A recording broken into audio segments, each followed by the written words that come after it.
Hi, I'm Kathy Leinbach of Aegon Leadership with thoughts on wearing the board hat. Let's consider 2 times that it's important for the board members to be wearing the board hat, and 1 time when it should be taken off. First, let's consider the board member walking into a board meeting. In the middle of the business week, most board members are owners, senior executives, or managers of other organizations for most of their business hours. And when they walk into a board meeting, they've got lots of tactical thoughts.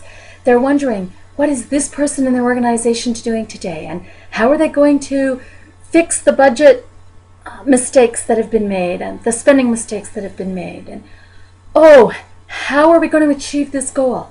How are we going to overcome this current challenge? Those are all manager, operational leader items that are floating around in the senior executive's mind as they step into a board meeting. It's critical that the board member throw off that operational leader hat and put on the board member hat as they walk in the room. That they remind themselves to leave these tactical operational implementation decisions alone as long as they're at this board meeting, and instead focus on policy and high-level direction. The second thing that board members have to remember about their hat is which board hat they're wearing. This is often a challenge in national organizations where all or most of the board members may have been selected by regional groups within the organization to represent them at the national level. Representing them at the national level means sharing the perspective of their local constituency so that all the board members are aware of those ideas and considerations when making a decision. But when it comes time to vote, time to make a decision for that national organization, it's important that board members are wearing the hat of the national organization. They make decisions based on what is best nationally, not what's best in their region.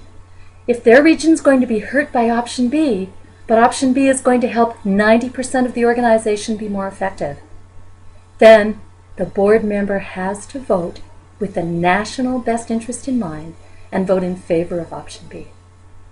Hard to do, but a key board responsibility.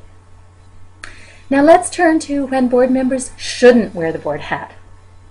If I'm sitting on the board of an organization and I happen to be in the office and talking to a staff person and they ask me a question, I have to be sure that I say, realize I can't make a decision on that. That's not my job to make the decision.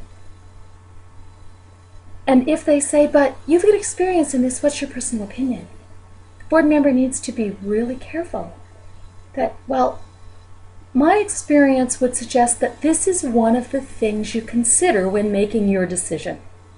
Be really clear to yourself and to everyone else you talk to on operational matters. Actually, everyone else you talk to on the organization's matters. That it's just you as an individual, and you as an individual, although you do have a seat on the board, have no decision-making power except during duly convened board meetings. When your board members are consistent about wearing their board hat, not their management hat, about wearing the hat for this board and not some other organization, and about not wearing their board decision-making or direction-giving hat outside of duly convened board meetings, your board will be moving along that pathway to governance excellence.